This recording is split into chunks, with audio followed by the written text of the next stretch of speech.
Bismillahirrahmanirrahim. Assalamu alaikum. Dear students, I am Mudassar Ali Sharif, your chemistry teacher.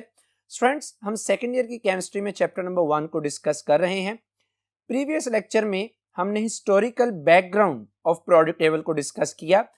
Previous lecture में हमने ये बात discuss की कि अल-राजी, डोब्राइनर, न्यूलैंड और लॉथरमेयर ने अपने वक्त के नाउन एलिमेंट्स को किस तरह से क्लासिफाई किया.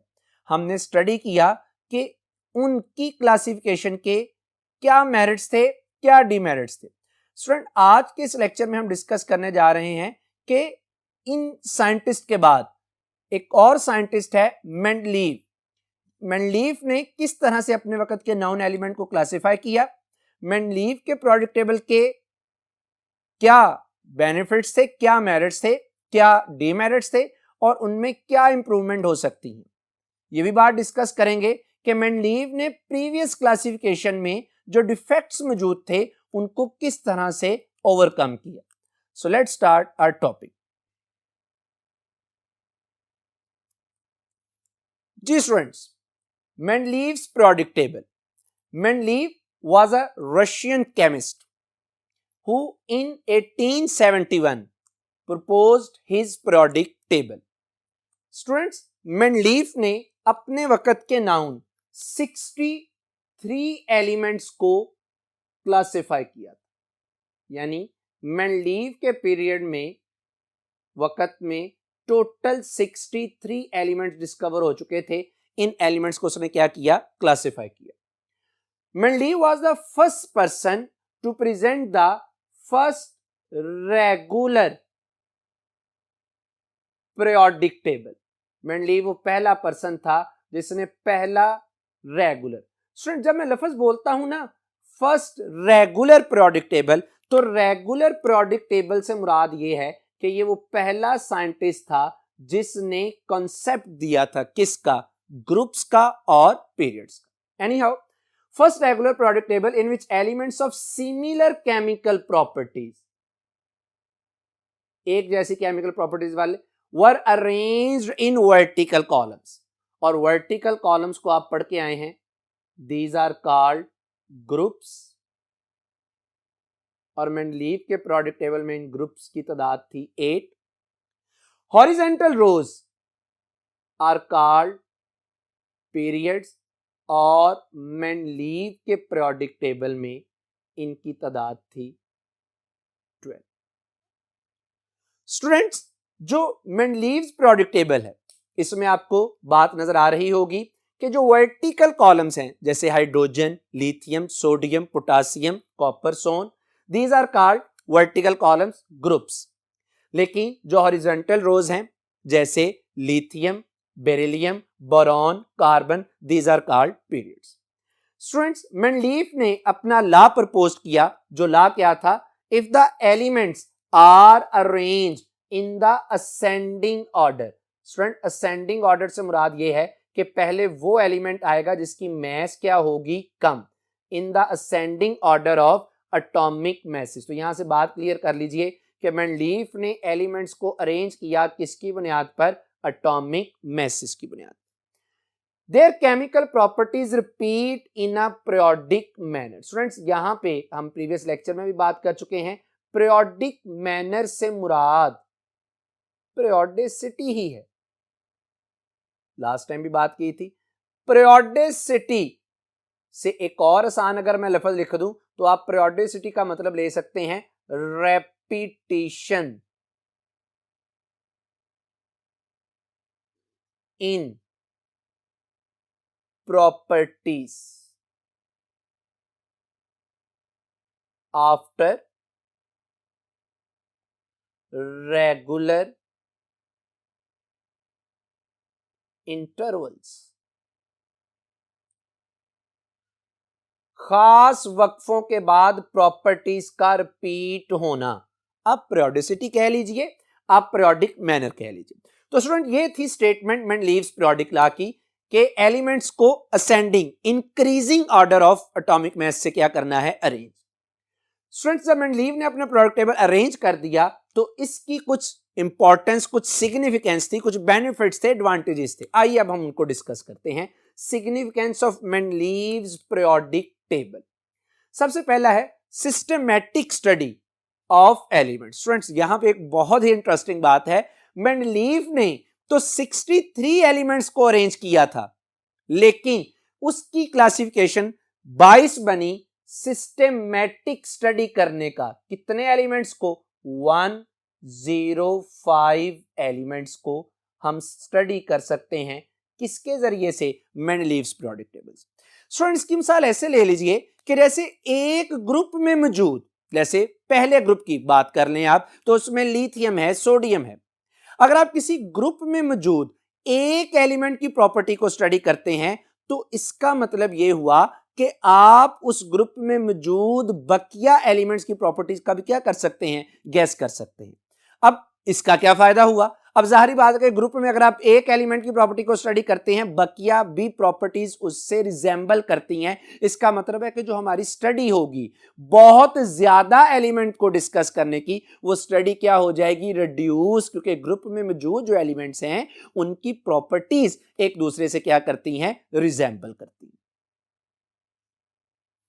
नेक्स्ट आ जाइए students, prediction of new elements. Students अगर आप मेंडलीव पीरियोडिक टेबल गौर से देखें तो आपको मेंडलीव के पीरियोडिक टेबल में कुछ गैप्स नजर आ रहे हैं। जैसे आप गौर कीजिए 44 जहां पे मैस लिखी है, कोई एलिमेंट का जिक्र नहीं।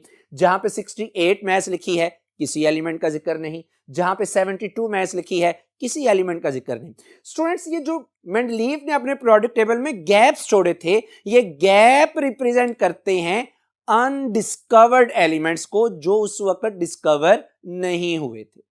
लेकिन स्टूडेंट्स मजेदार बात यहां पर यह है कि मेंडलीव ने वो गैप तो छोड़ दिए थे, लेकिन उसने ये बात प्रेडिक्ट कर दी थी कि यहां पर आने वाले एलिमेंट की ये प्रॉपर्टीज होंगी। यानी उसने उन एलिमेंट की पोजीशन के लिहाज से उन एलिमेंट्स की क्या कर दी थी? प्रॉपर्टीज को प्रेडिक्ट कर दिया था। जैसे मेंडलीव ने प्रेडिक्शन कर दी थी कि यहां पे कौन कौन से एलिमेंट्स आ सकते हैं। जैसे फर्ज कर लीजिए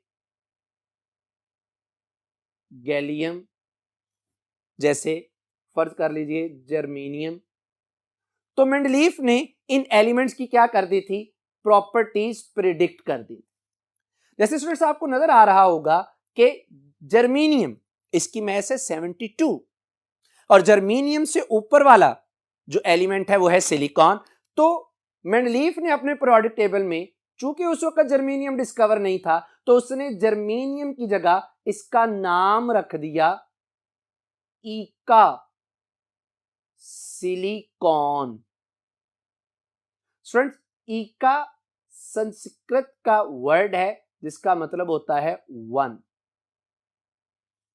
मतलब क्या? मतलब ये कि यहां पर, जैसे कि आपको टेबल से जाहिर भी हो रहा है, मतलब ये कि सिलिकॉन के बाद one step below the silicon एक एलिमेंट आएगा जिसकी उसने प्रॉपर्टीज क्या कर दी थी? प्रेडिक्ट। इसी तरह स्टूडेंट्स अगर आप गैलियम की बात करते हैं तो गैलियम के ऊपर आपको नजर आ रहा है एल्यूमिनियम। तो उसने, अभी तो गैलियम का पता नहीं था, लेकिन उसने इसका नाम रख दिया ईका एल्यूमिनियम। अगेन ईका से मुराद क्या है? ईका से मुराद है वन, यानी one place below the aluminium. और स्टूडेंट्स इसके प्रोडक्ट टेबल की, इसकी प्रेडिक्शन की ये खूबसूरती चेक कीजिए कि जैसे हम जर्मेनियम की बात कर लेते हैं तो मेंडलीव ने कहा कि जर्मेनियम की मैस है 72, प्रेडिक्टेड प्रॉपर्टीज की बात कर रहा हूं। मेंडलीव ने कहा कि जर्मेनियम की जो डेंसिटी है दैट इज 5.5। मेंडलीव ने कहा कि जो जर्मेनियम है इसका मेल्टिंग पॉइंट बहुत ज्यादा है। मेंडलीव ने कहा कि अगर ये एलिमेंट यानी का सिलिकॉन अगर ऑक्साइड बनाता है तो उसका फार्मूला होगा EO2। ई स्टैंड्स फॉर ईका, क्योंकि उसका जर्मेनियम अननोन था। इसी तरह उसने कहा कि अगर ये ईका सिलिकॉन क्लोरीन के साथ रिएक्शन करता है तो उसके क्लोराइड का फार्मूला होगा ECl4, जैसे कि आप देख सकते हैं।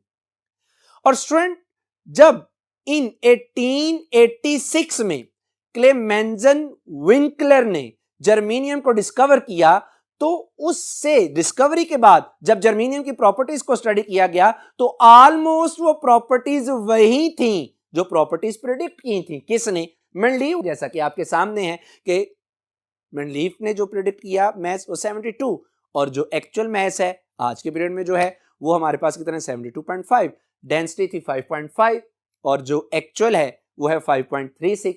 इसी तरह उसने कहा था हाई मेल्टिंग पॉइंट तो कितना है 1231 केल्विन। उसने कहा था कि ऑक्साइड EO2 है तो ये क्या है E की जगह पे अब आप जर्मेनियम लगा लें GeO2। तो इस तरह से हमें नए एलिमेंट्स की डिस्कवरी भी होगी। तीसरे नंबर पे आ जाइए स्टूडेंट्स, हमारे पास है correction of atomic message. Mendeleev ने अपने पीरियोडिक टेबल में एलिमेंट्स को मैसेज के लिहाज से अरेंज किया और मैसेज की वजह से उनकी प्रॉपर्टीज क्या होती हैं रिपीट।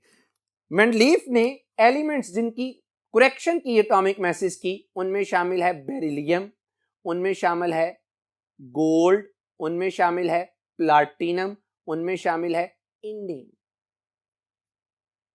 अब स्टूडेंट्स अगर मैं आपको एक्सप्लेन करूं बेरिलियम की, तो बेरिलियम को जो एटॉमिक मास असाइन किया गया वो था 13.5। अगर बेरिलियम का एटॉमिक मास 13.5 कंसीडर किया जाए तो फिर बेरिलियम को प्लेस करना चाहिए किस किस के दरमियान, कार्बन और नाइट्रोजन, क्योंकि कार्बन का मास कितना है 12 और नाइट्रोजन का कितना है 14। हालांकि रियलिटी ये है कि जो बेरिलियम है इसका मास 13.5 तो असाइन किया गया लेकिन इसकी जो प्रॉपर्टीज हैं वो नाइट्रोजन या कार्बन से रिजेंबल नहीं करती। इसकी प्रॉपर्टीज को जब पोजीशन के लिहाज से चेक किया गया तो इसकी प्रॉपर्टीज रिजेंबल करती हैं किसके साथ, मैग्नीशियम के साथ। तो आप देख सकते हैं टेबल में कि फिर बेरिलियम को ऊपर अबव रखा गया किसके, मैग्नीशियम के, और इसकी एटॉमिक मास को 13.5 से चेंज करके कितना किया गया 9। तो इस तरह से हमने एलिमेंट की एटॉमिक मैसेज को भी क्या किया, करेक्ट किया। स्टूडेंट चौथी जो सिग्निफिकेंस है, जो बेनिफिट है, मेंडलीव के पीरियोडिक टेबल से हमें कॉन्सेप्ट पता चला किसका, वैलेंसी का। बड़ी सिंपल सी बात है, मेंडलीव ने कहा कि किसी भी एलिमेंट की जो वैलेंसी है that is equal to its group number, यानी जो एलिमेंट जिस ग्रुप में मौजूद है इसकी वैलेंसी भी वही होगी।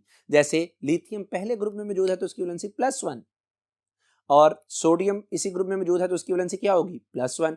सेकेंड ग्रुप में आपके पास क्या है मैग्नीशियम, तो उसकी वैलेंसी भी क्या है +2। तो ये स्टूडेंट्स कुछ सिग्निफिकेंस थे, कुछ मेरिट्स थे जो कि हमने मेंडलीव के पीरियोडिक टेबल के डिस्कस किए। मेंडलीव ने, अच्छा एक और आपको इंटरेस्टिंग बात बताऊं कि जो मेंडलीव है उसने एक्चुअल पीरियोडिक टेबल का लफ्ज यूज नहीं किया था। मेंडलीव ने अपने इस पीरियोडिक टेबल के लिए यूज की थी एक टर्म, वो क्या थी, द पीरियोडिक सिस्टम। मेंडलीव ने एक्चुअली ये टर्म का इस्तेमाल किया था। स्टूडेंट्स अनफॉर्चुनेटली मेंडलीव को नोबेल प्राइज नहीं दिया गया, लेकिन इसका बहुत ज्यादा कंट्रीब्यूशन था towards the classification of the elements. इसने एलिमेंट्स को सिस्टमैटिकली अरेंज कर दिया था। चूंकि इसने एलिमेंट्स को सबसे पहले अरेंज किया था इन ग्रुप्स एंड पीरियड्स, इसी वजह से इसे कहा जाता है father of modern periodic table. Students Mendeleev की डेथ के बाद एलिमेंट एक डिस्कवर हुआ मेंडलीवियम, जिसका एटॉमिक नंबर है 101 और उसको ये नाम मेंडलीव के नाम की वजह से दिया गया जिसकी सिंबल है MD। Students Russian chemical society हर साल उस शख्स को जो केमिकल साइंस या टेक्नोलॉजी में नुमाया काम करता है उसे मेंडलीव गोल्डन मेडल से क्या करती है, नवाजती है, जो कि एक कंट्रीब्यूशन है, जो कि एक ट्रिब्यूट है किसको, मेंडलीव को। किसकी वजह से, for his classification of the elements. तो स्टूडेंट्स हमने अभी तक डिस्कस की इसकी इंपॉर्टेंस, इसके सिग्निफिकेंस। आइए अब बात करते हैं defects in the Mendeleev of periodic table.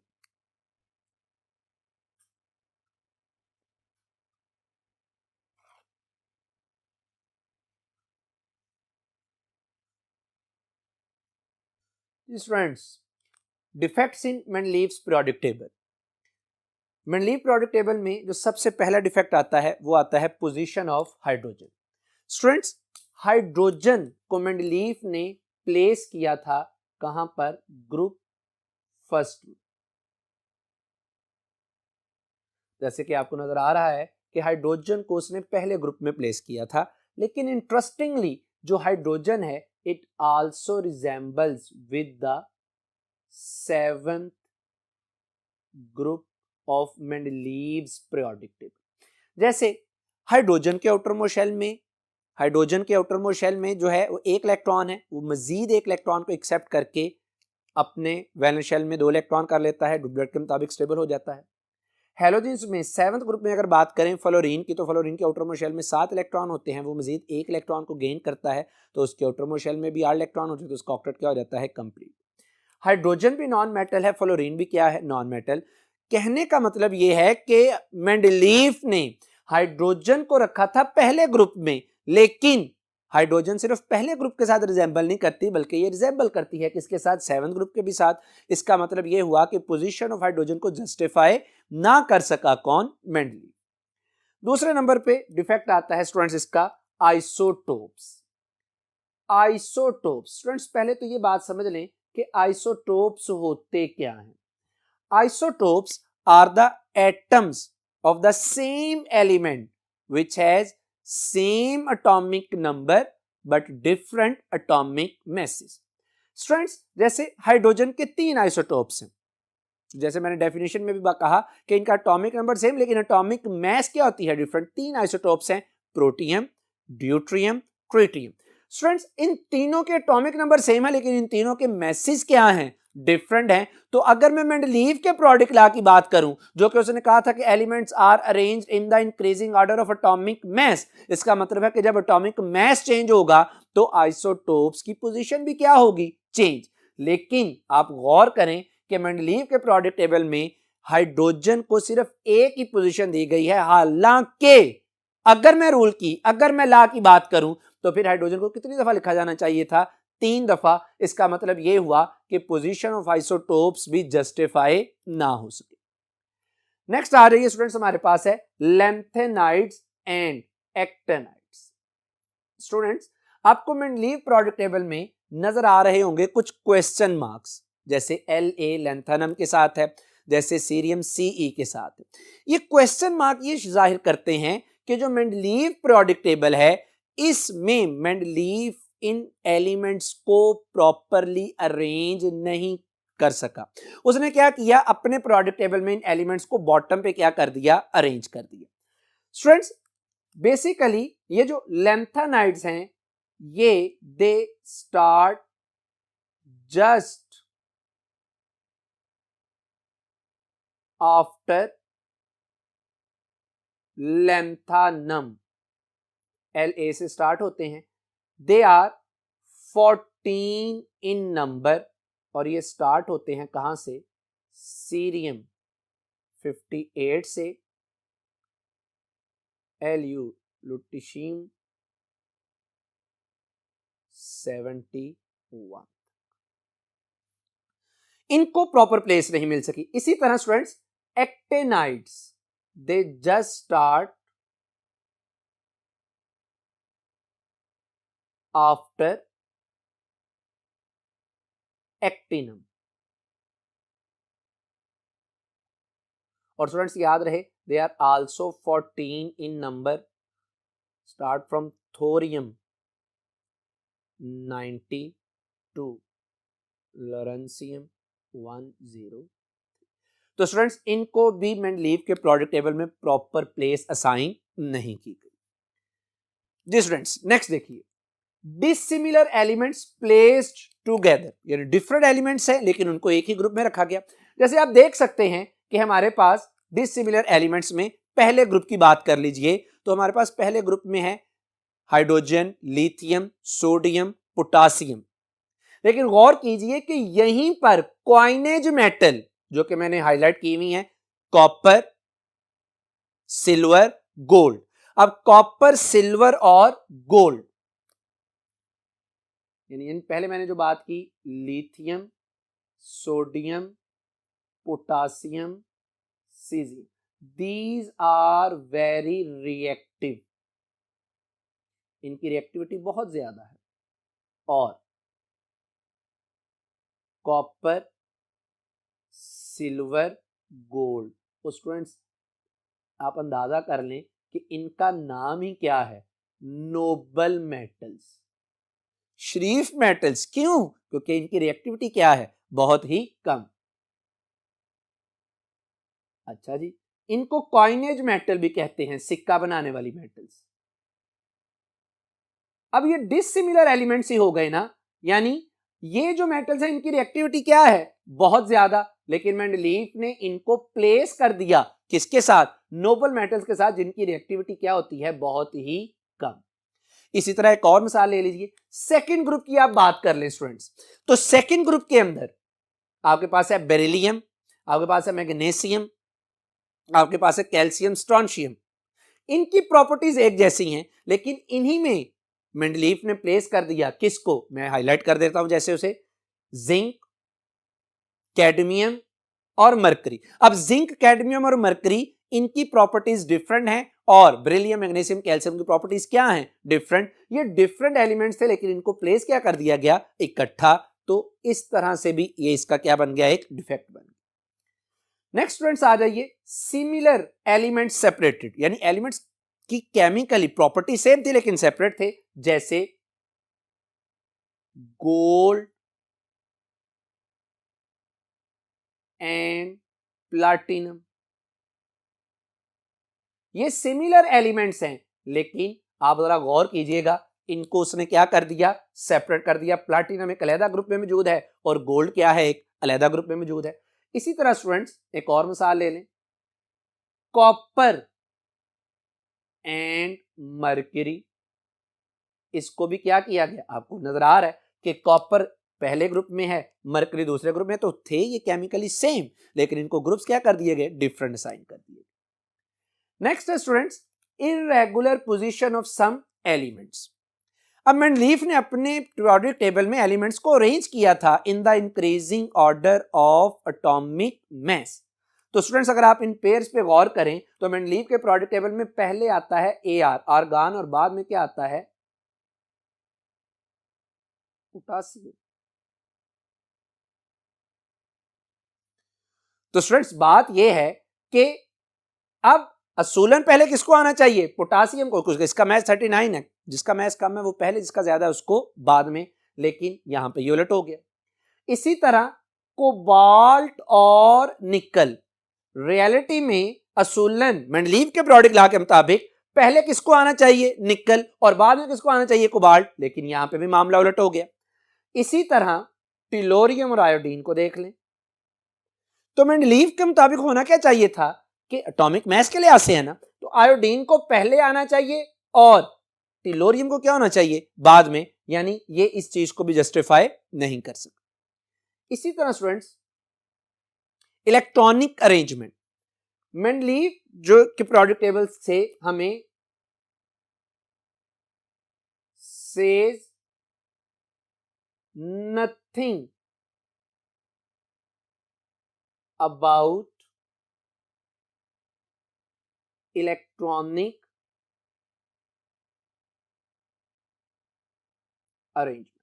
ये इलेक्ट्रॉनिक अरेंजमेंट के बारे में कोई इंफॉर्मेशन नहीं देता।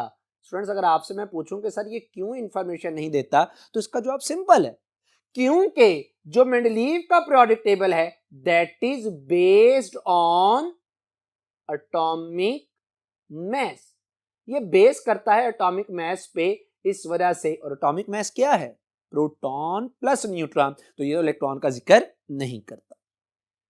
लास्ट में students idea about structure of atom, जो मेंडलीफ का पीरियोडिक टेबल है इससे हमें एटम के स्ट्रक्चर के बारे में इंफॉर्मेशन हासिल नहीं होती।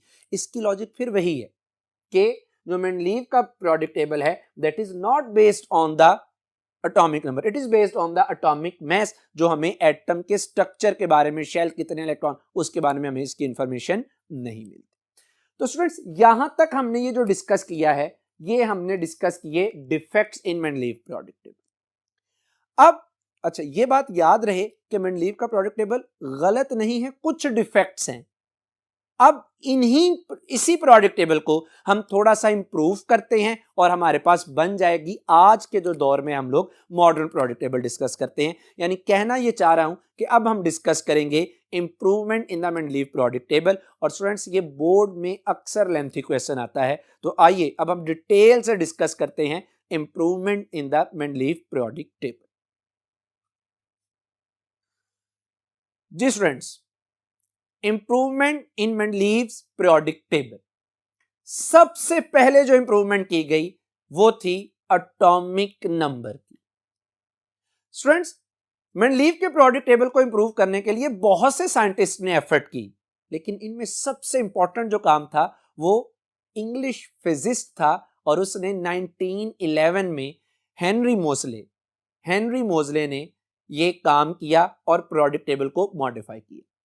स्टूडेंट्स, हेनरी मोजले ने किया क्या? जैसा कि आपने फर्स्ट ईयर में छठे चैप्टर में ये पढ़ा है कि हेनरी मोजले ने डिस्चार्ज ट्यूब के अंदर एक टारगेट मेटल रखी और उस टारगेट मेटल के ऊपर उसने हाई स्पीड इलेक्ट्रॉन्स की बम्बारमेंट करवाई।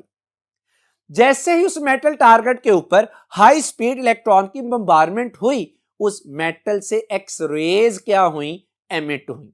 स्टूडेंट्स, इस मोजले ने उन एक्स रेज की फ्रीक्वेंसी को क्या किया? स्टडी किया। अच्छा याद रहे, मैं आपको ये फिर बता दूं कि आपने ये टॉपिक पढ़ा है फर्स्ट ईयर में कि मोजले ने अपने एक्सपेरिमेंटेशन में 38 के करीब एलिमेंट्स को यूज किया था। यानी हर दफा उसने मेटल को क्या किया? Change from aluminium to gold. ये 38 बनते हैं एलिमेंट्स। जब भी उसने मेटल को चेंज किया, मेटल टारगेट को डिस्चार्ज में चेंज किया, तो वहां से प्रोड्यूस होने वाली एक्स रेज की फ्रीक्वेंसी भी क्या हो गई? चेंज हो गई। उसने ये बात ऑब्जर्व की और ये कोशिश की कि जो एक्स रेज प्रोड्यूस हो रही हैं इनकी फ्रीक्वेंसी को रिलेट कर सके with the property of the atom. उसने ये ऑब्जर्व किया कि जो एक्स रेज की फ्रीक्वेंसी है वो वेरी करती है, चेंज होती है with the atomic number of the metal. यानी फिर उसने ये कहा कि जैसे जैसे आप चेंज करेंगे atomic number of the metal, इसी तरह से एक्स रेज की फ्रीक्वेंसी भी क्या हो जाएगी? चेंज। उसने एक रिलेशनशिप डेवलप कर दिया between the frequency and the atomic number of the metal, और यहां से उसने एक लॉ प्रपोज कर दिया जिसे हम मोजलेज लॉ भी कहते हैं। और मोजलेज लॉ कहता है the square root of the frequency is directly proportional to the atomic number of the target metal. यहां पे ए प्रोपोर्शनैलिटी कांस्टेंट है, जी एटॉमिक नंबर है और बी क्या है? Shielding constant. अगर इस इक्वेशन को सिंपलीफाई किया जाए तो आपको एहसास होगा कि square root of frequency directly proportional है किसके? Atomic number. मोजले इस नतीजे पर पहुंचा कि जो एटॉमिक नंबर है that is more fundamental property of atom as compare to the atomic mass. So उसने कहा कि एलिमेंट्स को अरेंज करना चाहिए किसके लिहाज से? एटॉमिक नंबर के लिहाज से, ना कि एटॉमिक मैस के लिहाज से। और यही वो पीरियड था जब एटॉमिक नंबर का कॉन्सेप्ट भी क्या हुआ? इंट्रोड्यूस हुआ। तो फिर जो मेंडलीफ ने अपने पीरियोडिक टेबल को अरेंज किया था एटॉमिक मैस के लिहाज से, अब उसको चेंज किया गया और अरेंज किया गया किसके लिहाज से? एटॉमिक नंबर के लिहाज से। और मोजले ने ला दिया, जैसे मोजले लॉ भी कहा जाता, मोजलेस पीरियोडिक लॉ भी कहा जाता है या मॉडर्न पीरियोडिक लॉ भी कहा जाता है। और वो लॉ क्या है? If elements are arranged in the ascending order of their atomic numbers, then their properties repeat in a periodic manner। यानी अब उनको अरेंज किया गया एटॉमिक नंबर के लिहाज से। स्टूडेंट्स, मैं आपको एक ये बात कर दूं कि यानी पहली इंप्रूवमेंट तो हमारे पास ये हो गई कि एटॉमिक मास की बजाय हमने एटॉमिक नंबर के लिहाज से उनको अरेंज कर दिया। स्टूडेंट याद रखिएगा, एटॉमिक नंबर के लिहाज से किसी भी एलिमेंट की अगर आपने आइडेंटिटी को चेक करना है तो हम उसका क्या चेक करते हैं? Atomic number. और याद रखिएगा कि एटॉमिक नंबर किसी भी एटम का हमेशा क्या होता है? Whole number. सो बहरहाल पहली जो इंप्रूवमेंट बनी हमारे पास वो बनी हमारे पास कि हमने एटॉमिक मास की बजाय एलिमेंट्स को अरेंज कर दिया किसके लिहाज से? एटॉमिक नंबर के लिहाज से। दूसरी जो इंप्रूवमेंट की गई हमारे पास वो है स्टूडेंट्स एक्स्ट्रा ग्रुप। जो मॉडर्न पीरियोडिक टेबल है आप देख सकते हैं, मॉडर्न पीरियोडिक टेबल में हमने एक एक्स्ट्रा ग्रुप बना दिया जिसे आप 8th ए या 0 ग्रुप भी कहते हैं, and that is for noble gases which is placed at extreme right side of the periodic table. ये मेंडलीव के पीरियोडिक टेबल में बात मौजूद नहीं थी। अगर आप मेंडलीव का प्रोडक्ट टेबल देखें तो यहाँ पे कोई प्रॉपर प्लेस नहीं थी नोबल गैसेस के लिए, लेकिन मॉडर्न में हमने उसको एक सेपरेट प्लेस दी थी। तीसरे नंबर पर आपने अभी पढ़ा कि मेंडलीव के प्रोडक्ट टेबल में आइसोटोप्स की कोई प्रॉपर पोजीशन असाइन नहीं की गई, क्योंकि आइसोटोप्स की तो मैसेज क्या होती हैं, डिफरेंट, और अगर मैस डिफरेंट है तो उनकी पोजीशन भी क्या होनी चाहिए, डिफरेंट। ये प्रॉब्लम भी सॉल्व हो गया जब आपने एलिमेंट्स को अरेंज किया, किसके लिहाज से, एटॉमिक नंबर के लिहाज से। जब आप एलिमेंट को एटॉमिक नंबर के लिहाज से अरेंज करते हैं तो किसी भी एलिमेंट के जितने भी आइसोटोप्स हैं उन सब की पोजीशन क्या होगी, सेम होगी। जैसे हाइड्रोजन के 3 आइसोटोप्स है, प्रोटियम, ड्यूट्रियम, ट्रिटियम, तो आप देख सकते हैं कि हाइड्रोजन को पीरियोडिक टेबल में एक ही पोजीशन दी गई है और वो पोजीशन उन तीनों आइसोटोप्स के लिए। स्टूडेंट्स, चौथे नंबर पर हमारे पास बात आ जाती है कि हमने जो मॉडर्न पीरियोडिक टेबल है इसमें सब ग्रुप्स भी ऐड करवा दिए। आप जरा गौर कीजिएगा तो आपको नजर आ रहे हैं, एक तरफ तो हमारे पास है सब ग्रुप ए, फर्स्ट ए जो हाइड्रोजन है, सेकंड ए जो बेरिलियम है, इसी तरह थर्ड ए जो बोरोन है, ये एक सब ग्रुप हो गया जिसे सब ग्रुप ए कहा जाता है। इसी तरह सब ग्रुप बी है, जैसे जरा गौर कीजिएगा तो हाईलाइट होके आपको पता चल रहा है ये कि आपके पास क्या है, कॉपर फर्स्ट बी, कॉपर के बाद जिंक के ऊपर क्या है, सेकंड बी, इसी तरह स्कैंडियम के ऊपर क्या है, थर्ड बी। अच्छा, ये नंबरिंग किस तरह से दी गई इंशाल्लाह हम आने वाले लेक्चर्स में जरूर डिस्कस करेंगे। तो बात करने का मकसद ये है कि जो मॉडर्न पीरियोडिक टेबल है इसमें हमने ग्रुप्स को मजीद डिवाइड कर दिया, सब ग्रुप ए में और सब ग्रुप बी में। इसका क्या फायदा हुआ, इसका फायदा ये हुआ, आप गौर करिएगा जरा दोबारा मेंडलीव पीरियोडिक टेबल पर, कि मेंडलीव ने अपने पीरियोडिक टेबल में जो फर्स्ट ए ग्रुप में लिथियम, सोडियम, पोटासियम था, रुबिडियम था, इनको जोड़ दिया था किसके साथ, with the coinage metal copper, silver, gold, यानी ये एक ही ग्रुप आपको नजर आ रहा है। अब जरा देखिए modern periodic table, modern periodic table में हमने क्या किया कि ये जो लिथियम, सोडियम, पोटासियम, रुबिडियम है इसको फर्स्ट ए ग्रुप में रख दिया, और जो कॉइनेज मेटल हैं कॉपर, सिल्वर, गोल्ड, इनको कहां पे रख दिया हम लोगों ने, इनको हमने प्लेस कर दिया फर्स्ट बी ग्रुप। इसी तरह स्टूडेंट्स दोबारा देखिए जरा मेंडलीव पीरियोडिक टेबल, मेंडलीव के पीरियोडिक टेबल में आपने सेकेंड ग्रुप में बेरिलियम, मैग्नीशियम, कैल्शियम आपने प्लेस कर दिया था किसको, जिंक, कैडमियम और मरकरी को, जिंक, कैडमियम और मरकरी को। हालांकि जिंक, कैडमियम और मरकरी प्रॉपर्टीज कुछ और हैं और बेरिलियम, मैग्नीशियम, कैल्शियम की प्रॉपर्टीज कुछ और हैं। अगर आप मॉडर्न पीरियोडिक टेबल को देखते हैं तो मॉडर्न पीरियोडिक टेबल में हमने बेरिलियम, मैग्नीशियम, कैल्शियम को सब ग्रुप ए में रख दिया और जिंक, कैडमियम, मरकरी इसको हमने प्लेस कर दिया सेकेंड ग्रुप बी। तो इस तरह से ये कंफ्यूजन भी क्या हो गई, दूर हो गई। इसके बाद आता है स्टूडेंट्स हमारे पास रेगुलर अरेंजमेंट ऑफ पेयर्स। अभी हमने डिफेक्ट्स ऑफ बोर मॉडल में पढ़ा कि कुछ इरेगुलरली एलिमेंट्स को अरेंज कर दिया गया था। मैं आपको वो दोबारा दिखाई देता हूं, देखिएगा जरा। जैसे आर्गॉन और पोटासियम का केस था, जैसे आपके पास कोबाल्ट और निकल का केस था, जैसे आपके पास टिलोरियम और आयोडीन का केस था। तो स्टूडेंट्स ये एटॉमिक मास के लिहाज से अरेंजमेंट थी। हमने क्या किया, हमने ये किया कि इन एलिमेंट्स को जब अरेंज किया एटॉमिक नंबर के लिहाज से, तो अरेंज करने से क्या हो गया कि जो आर्गॉन है वो पहले आ गया और पोटासियम बाद में, इसी तरह कोबाल्ट पहले आ गया और निकल बाद में। तो इस तरह से ये कंफ्यूजन भी क्या हो गई, दूर हो। अब आ जाइए लास्ट जो डिफेक्ट था हमारे पास कि लैंथेनाइड और एक्टिनाइड्स को एक प्रॉपर प्लेस असाइन नहीं की गई मेंडलीव के पीरियोडिक टेबल में। तो जो मॉडर्न पीरियोडिक टेबल है जरा देख लीजिएगा, मेंडलीव में हमने कोई प्रॉपर, ये आपको नजर आ रहा है लैंथेनम भी है, La सीरियम भी है, इनको प्रॉपर प्लेस असाइन नहीं की गई। लेकिन जो मॉडर्न पीरियोडिक टेबल है इसमें हमने इन लैंथेनाइड और एक्टिनाइड्स को, लैंथेनाइड्स को याद रखिएगा हम रेयर अर्थ भी बोलते हैं, मॉडर्न पीरियोडिक टेबल में ये हाईलाइट हो रहा है। एक्टिनाइड्स को हम ट्रांस यूरेनिक एलिमेंट्स भी बोलते हैं, ये भी हमारे पास क्या हो रहा है, हाईलाइट हो रहा है। ठीक है स्टूडेंट, तो मॉडर्न पीरियोडिक टेबल में हम लैंथेनाइड और एक्टिनाइड को बिल्कुल उसके बॉटम में एक सेपरेट प्लेस कर दिया और इस कंफ्यूजन को भी जो मेंडलीव के पीरियोडिक टेबल में था इसको क्या कर दिया, खत्म कर दिया। तो स्टूडेंट्स आज के इस लेक्चर में हमने मेंडलीव को बहुत थारोली डिस्कस किया, उसका पीरियोडिक टेबल, उसके मेरिट्स, उसके डिफेक्ट्स, और फिर उन्हीं को इंप्रूव करके हमने मॉडर्न पीरियोडिक टेबल को भी थोड़ा सा डिस्कस किया। उम्मीद है कि आपको ये बातें, ये लेक्चर समझ आया होगा। अल्लाह सुब्हानहू व तआला आप पे अपना रहम, करम, फजल फरमाए। अस्सलामु अलैकुम।